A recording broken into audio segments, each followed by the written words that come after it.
Well, we've got another great opportunity, I think, this week to go on the road to Virginia Tech, a place we have not played.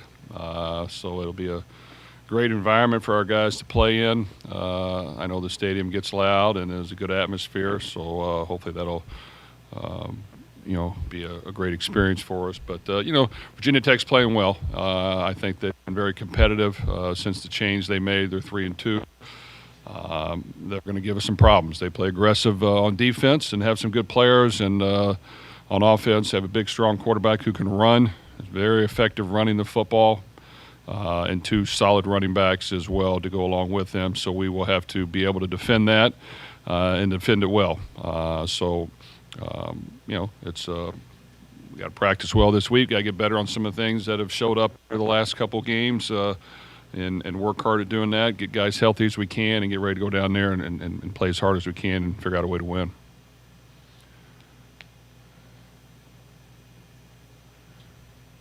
Jeff, obviously, like you mentioned, it's going to be a really loud environment. Lane Stadium is known for kind of the inner Sandman, all that kind of stuff. How do you simulate that cadence or that noise level, and what would be the keys to kind of being able to hear each other? Well, I think this stadium will be loud. We worked it all week before the Miami game. During the game, we didn't use the silent cadence the whole game, but we used it some, definitely in critical situations. And I thought we executed it pretty well. So really, during the course of the week, we bring in noise. We practice, the silent type of cadence that we're going to use that week, which sometimes will carry a couple different ways.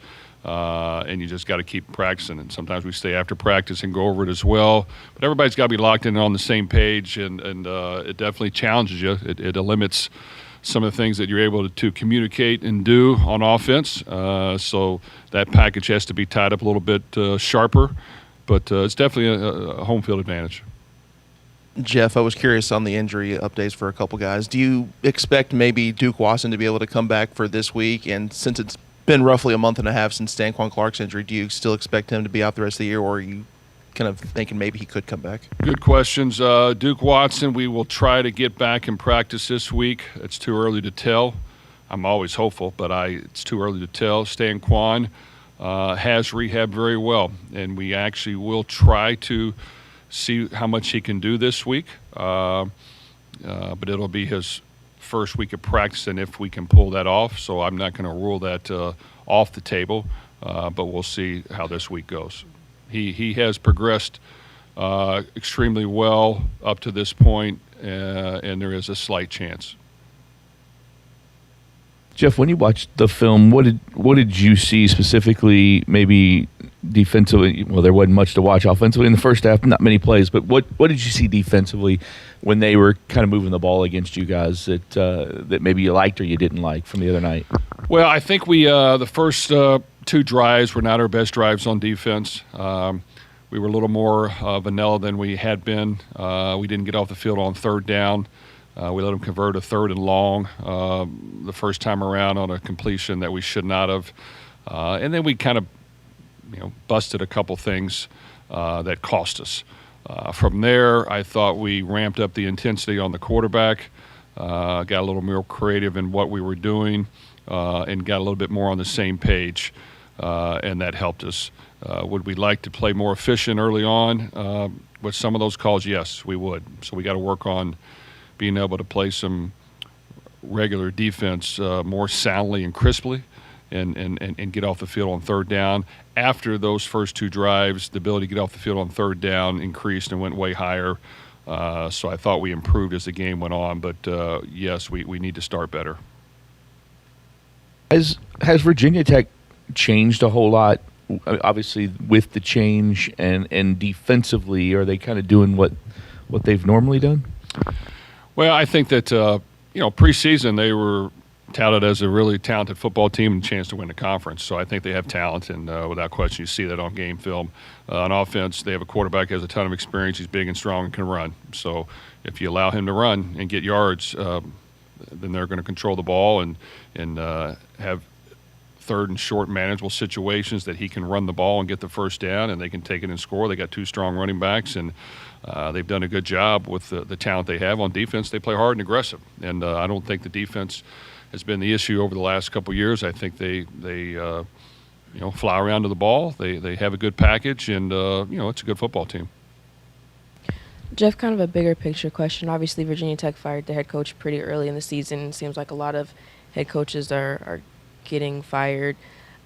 When in the era of NIL, rev share, all that kind of stuff, do you feel like expectations are reasonable in terms of giving coaches enough time to win, with those things?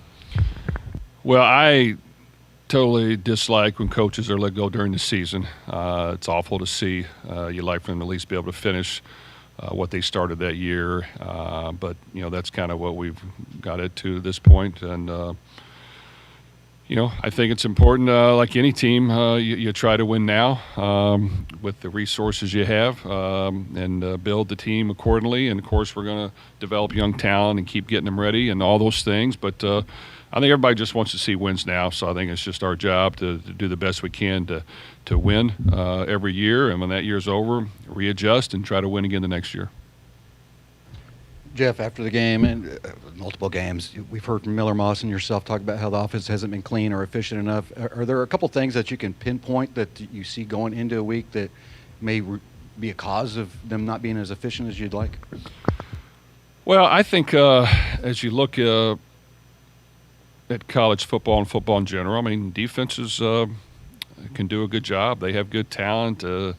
Teams are being more creative and aggressive in their approach. So you're going to get stopped a few times. When you do, you've got to reserve the right to punt and let your defense play. And you can't turn the ball over. So I just think I'm not for sure. I think we had 3 turnovers in the game, but we still found a way to win.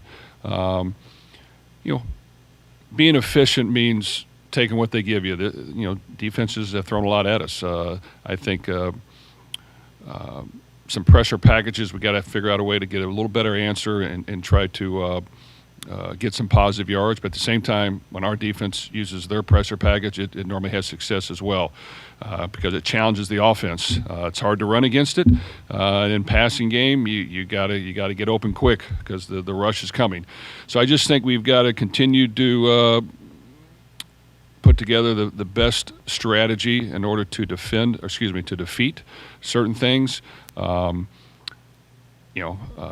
while that's going on, we can't get too frustrated and force things and make rash decisions. It's just, hey, protect the ball. Let's try to go score points. When we're not, let's not beat ourselves. And I think versus Miami, we were able to do that. We scored early twice, but after that, they stopped us some. But we didn't turn the ball over to late in the game, which caused us to force the other team to make costly mistakes. So I just think, man, all those small things are important. And managing the game while we're trying to, of course, score every time you touch it, you got to be smart with your approach. Jeff, your special teams have been really good all around the board this year. 2 questions. How important is it that Keller's getting those kicks into the end zone and they're starting basically, you know where they're starting, they're not getting returns? And then the second part is the punting the other night wasn't maybe the best. What have you seen with both those guys and kind of how you guys use them? Well, we have gained an advantage on special teams, and it's been beneficial. For the most part, kicking the ball out of the end zone is great. We had a couple times last game we didn't, which didn't crush us, but we didn't get as good a field position. In the return game, we still got to continue to find ways to just create some space for Colin. Punting the ball, no, we have not been as good punting the ball. We just got to punt the ball better. In practice we do. It's got to carry over to the game. I think we protected well. We got to punt the ball out there. I do think that, I know we missed a field goal, but we've been pretty efficient kicking the ball on extra points and field goals. That's got to continue because that's been big. I thought when we went out and lined up for a field goal and shifted and punted the ball was huge, a huge play for us, a huge play because that did not allow them to get a punt returner in the back, and we pinned them back down, and really that's kind of when we took over the game. So I thought that was a critical, great call by Carl that we had worked for a while that really was beneficial. Could we have possibly made that distance of a field goal? Yes. At the time, if you miss it, you're really putting your team in a bad situation. So we went ahead and went with the change up there and shifted to a punt formation because our holder is the punter, and that really was a beneficial call that I really thought helped us win the game. Well, you know what? He's actually a pretty good athlete, and yes, it was. I don't know. You know, it was a plan for him to go down there and down the ball. No, it was great execution. Really, it was a really play that helped turn the tide a little bit, I think, in our favor and pin them back in there. Coach Isaacs fumbled the ball the last few games. How do you address it without it getting to his head? Great point. I mean, we have addressed it. He knows that. He's probably tired of hearing it. So I just think that you just got to continue to work through that. He's so elusive with the ball. Really the only thing you do is put two hands over top of it, but that's going to cause you to lose some of your jiggle and athleticism and wiggle. But we just got to continue to work it. I think he needs to know the importance of it, just like our quarterback and receivers need the importance of it. Chris had a ball pop out. Luckily, it was called an incompletion. We had a fumble at quarterback when we got hit from behind. We had an interception, so we just got to figure out a way that turnovers are critical, especially when teams are evenly matched from here on out every game. So we have to win that battle. We have to minimize those as much as we can.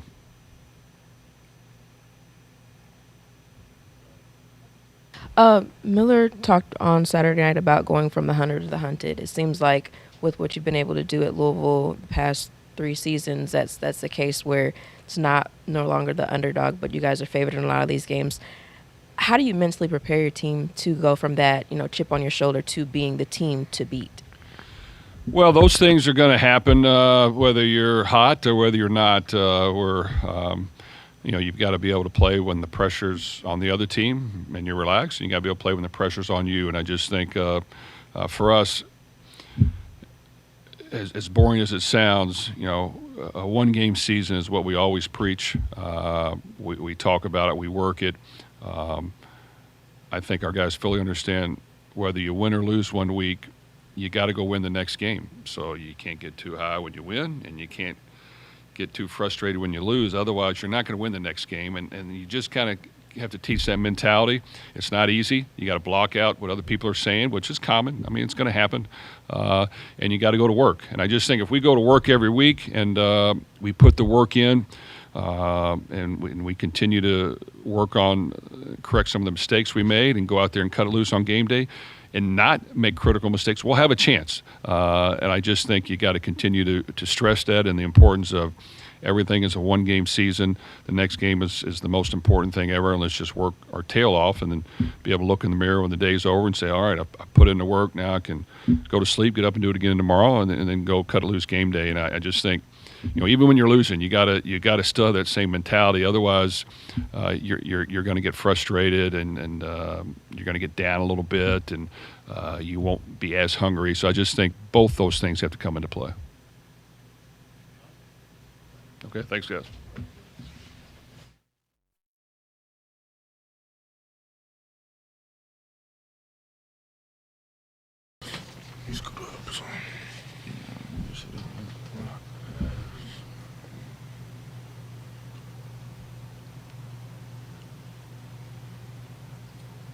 Rasheed, what can you kind of talk about the difference in the line the last couple weeks as you guys have kind of settled in on a rotation? You've been playing pretty much every snap all year, but other guys playing every snap and getting Trevante back. How big was it? Right. Getting Trey back was a big plus. He finished the season off strong last year. And the guys that we have in there right now, Pete, Lance, Moose, Jordan Church, all those guys are doing a good job, and I feel like we're working hard together. We understand how we play with each other, and we just continue to build on that. Jeff talked about, obviously, this is going to be a loud environment at Lane Stadium. Virginia Tech is known for their Inner Sandman and all that stuff. How much does the noise level at Miami kind of prepare you for what you're going to experience in Blacksburg, and what are some of the things that you guys are doing to kind of get in that mental mode to prepare for that? So I played at Virginia Tech last year, and I'll give them credit, man. VTech Stadium does not compare to the Hard Rock. Like Blackbird Stadium, it gets loud in there, especially at Enter the Sandman. It's insane. But in terms of preparation, we have our speakers. We're going to make sure during practice we have the speakers blaring and loud, work on cadence, In the day it comes to the preparation, we try to make sure we prepare for the fans because it's going to be a huge part this weekend.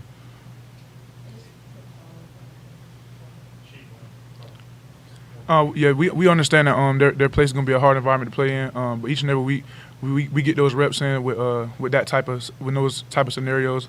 We just gonna be focusing in on our cadence and just making sure our execution is right. Since you have played there, what do you remember about that, and what have you told the guys about Lane Stadium? I mean, yeah, it's gonna be loud. I remember walking into that stadium during that intro, and I was like, "This is beautiful." End of the day, like I always say, man, it's a blessing, to be able to just go around playing these different college stadiums. And that's a huge one for sure. How much fun is it for you and the offensive line when you're seeing Isaac and Keywan have such big days like they did on Saturday? Right. It feels good because seeing those big runs that we've seen, leading up to the season, all fall camp, all spring, and just to see that work and just to see those reps and those plays happen in game situations. So it's a good feeling for sure to see all the backs take off and hit those strides.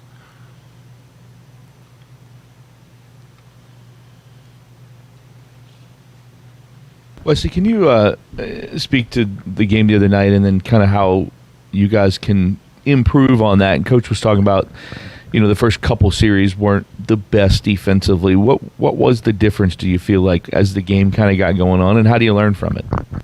Yeah, so I will say as a defense, we did start so. We had some guys messing up in terms of their job, making sure they're doing the right thing. Some guys that had bad eyes, and some guys were messing up their alignment. So just making sure you key into those three things before the ball snap, and then after that you just got to execute and play with violence. And so we talked to our coaches. We made sure we rallied together and ensured that happened with the next drives coming forward. So it was a slow start, but as a defense we finished strong. So we just got to make sure next game we start fast.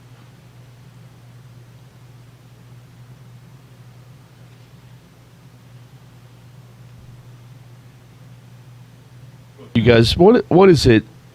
How different is it to play as a ranked team with expectations? The last couple of years, this program was kind of, an underdog a little bit. What's it like to play now that you're ranked and people have been talking about you since the Miami game? Honestly, I don't. From the guys I spoke to on the team, man, we don't think like that. At the end of the day, we're just going to keep playing our football. Every game we play, we feel like we have a chip on our shoulder, whether we're playing EKU or, at the time, number 2 Miami. At the end of the day, it's a football game that we got to go out there and execute and win. So I feel like it's not about just being ranked. It's about continuously doing what we train to do every weekend.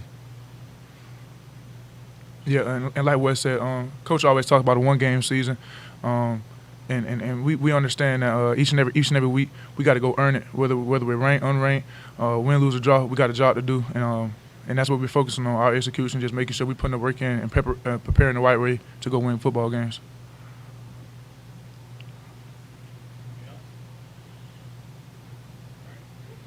Thank you. Running out. Richard, how big has Trevante being back in? Obviously the Lions played better.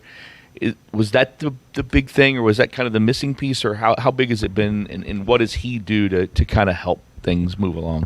Yeah, I think getting them back has been great. Obviously, it always helps when you get guys back that have played a lot of football, and they add depth to the group. And his athleticism, he's done a good job since he's been back.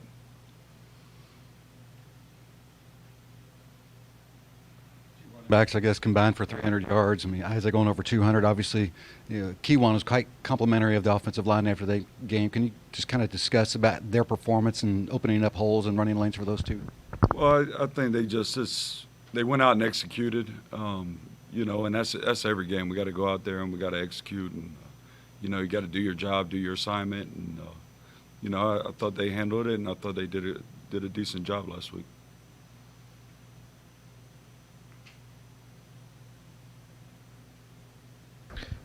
You've kind of settled on 4 guys playing, almost every snap. The 2 guards are rotating, Jordan and Musa. How do you know when to rotate? How do you know when is the right time to put someone in? Do you have it kind of preset in your mind, or do you just kind of go on feel?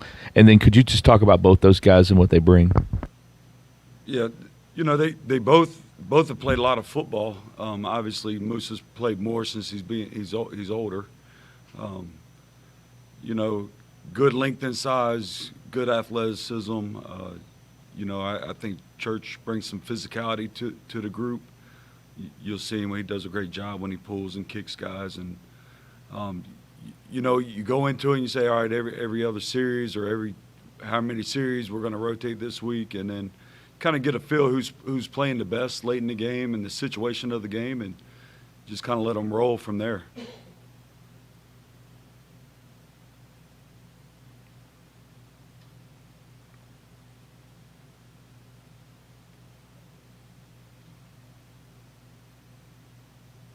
Assess Pete so far this year and what he has done in kind of leading this group, and it looks like he's a vocal leader, not just on the line but on the team as well. He is, and he's done a tremendous job of bringing that leadership quality to the group, to the room. You know, he's always in there trying to put in extra time. He's bringing guys along with him. You know, trying to get guys up, push guys. You know, at practice, and the guys have done a tremendous job of you know, responding to him in the right way.